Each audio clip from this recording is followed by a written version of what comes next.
Shalom, rekan-rekan pelayan ibadah sekalian. Bersyukur jika bagian pertama kemarin kita sudah sama-sama belajar tentang sikap hati kita di dalam melayani Tuhan di gereja.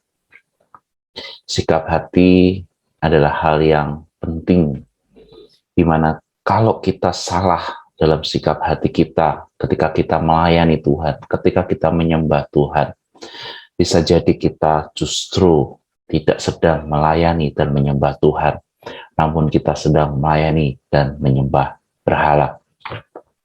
Pada bagian kedua ini, kita akan kembali belajar hal yang kedua berhubungan dengan hal penting di dalam pelayanan.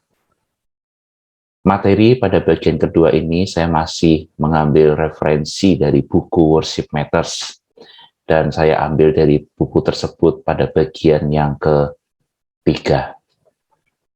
Rekan-rekan sekalian, ketika kita hendak memberi pujian kepada seseorang, biasanya apa yang kita lakukan?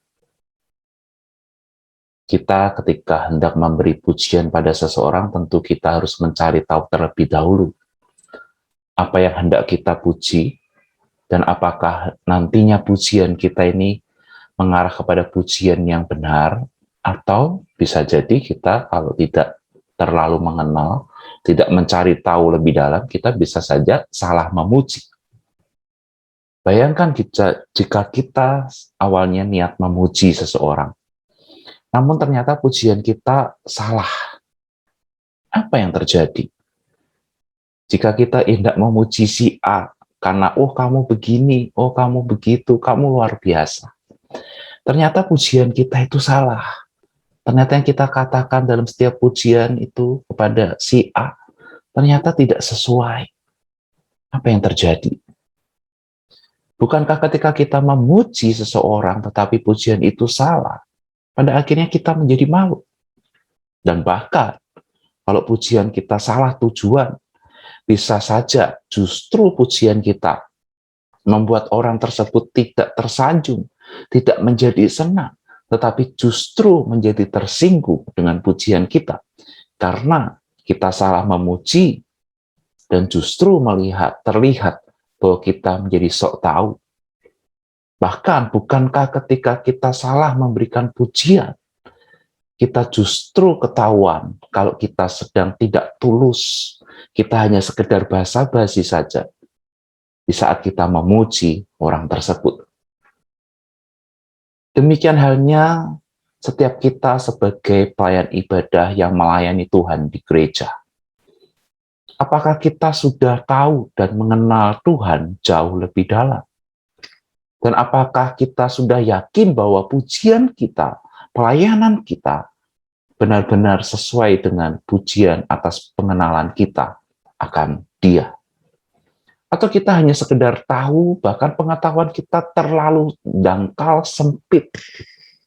Bahkan pengetahuan kita tentang Tuhan hanya tahu dari apa kata orang, yang artinya bisa saja hal tersebut keliru dan salah.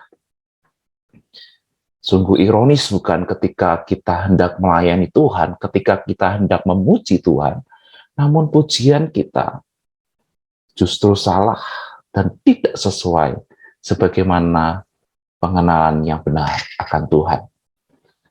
Bagaimana kita bisa melayani, menyembah Tuhan dengan benar?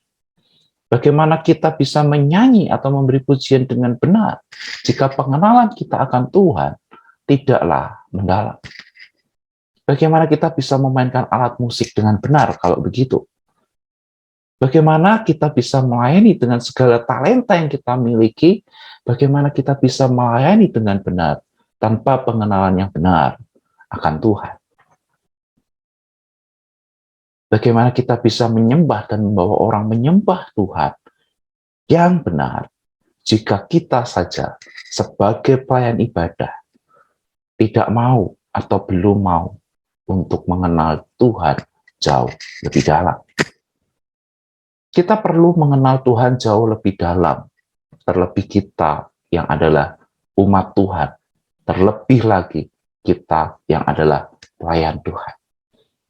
Kita bisa mengenal Tuhan jauh lebih dalam melalui kedisiplinan dan kesetiaan kita di dalam kita membaca, mempelajari dan merenungkan firman Tuhan yang ada di Alkitab. Ataupun bisa juga melalui firman Tuhan yang didengarkan melalui hamba-hamba Tuhan.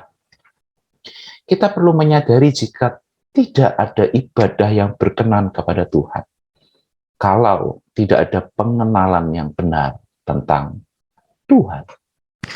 Seorang pelayan ibadah yang hanya sepintas selalu saja membaca Alkitab, sepintas selalu saja mendengarkan firman Tuhan, tidak akan dapat menjadi pelayan ibadah yang setia dan tidak dapat melayani dengan pemahaman yang benar karena memang tidak tahu, tidak kenal Tuhan dengan benar.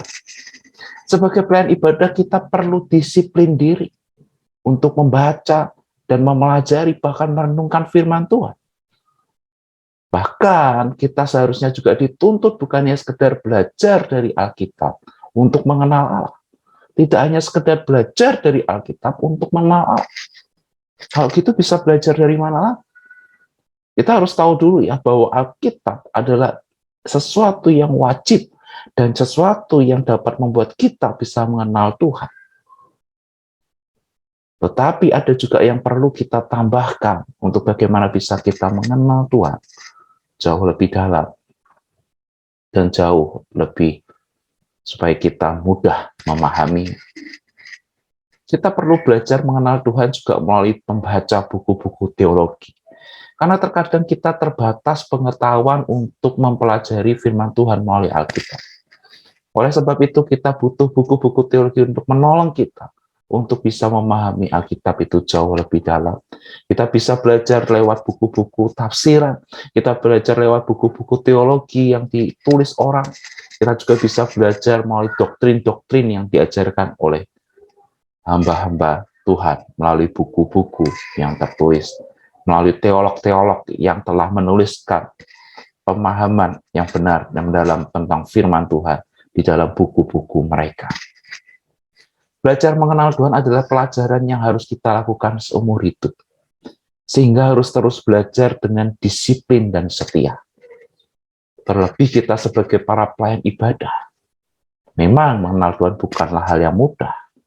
Dan bahkan sampai kita mati pun kita belum tentu. Atau bisa dipastikan bahwa kita tidak akan pernah mengenal Tuhan 100%. Dan itu membuktikan bahwa Dialah Tuhan yang tak terbatas. Dan kita yang terbatas.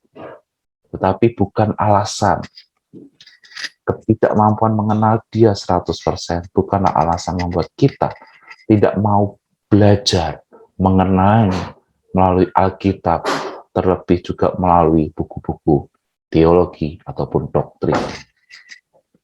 Rekan-rekan pelayan ibadah sekalian, hal penting pertama yang harus kita miliki sebagai umat Tuhan, terlebih pelayan ibadah, memang adalah sikap hati yang benar di dalam melayani Tuhan.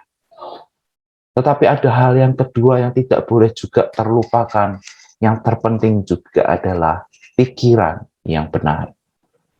Bukankah firman Tuhan berkata bahwa marilah kita menyembah Tuhan dengan segenap hati dan pikiran kita. Oleh sebab itulah selain hati kita harus benar, pikiran kita juga harus benar ketika kita melayani Tuhan. Pikiran dalam arti apa? Pengenalan kita akan Tuhan juga sangat penting. Dengan mengenal Tuhan, kita dapat melayani Tuhan dengan benar dan dengan sikap yang benar. Yang artinya tidak asal melayani Tuhan, tidak asal memuji Tuhan, tidak asal sekedar memainkan alat musik, tidak hanya sekedar melayani dengan segenap talenta kita. Tetapi kiranya kita dengan pengenalan akan Tuhan, kita akan semakin mengarahkan pelayanan kita dengan hati yang benar, dengan pemahaman yang benar, sehingga segala pelayanan kita benar-benar bermakna, benar-benar atas pemahaman akan Dia Tuhan kita. Mari rekan-rekan, sudah ada dua bagian penting yang kita pelajari. Yang pertama adalah hati yang benar dalam melayani Tuhan. Dan yang kedua, pikiran yang benar. belajarlah firman Tuhan, dalamilah firman Tuhan, dan kita harus setia dan disiplin melakukannya. Tuhan Yesus memberkati setiap kita.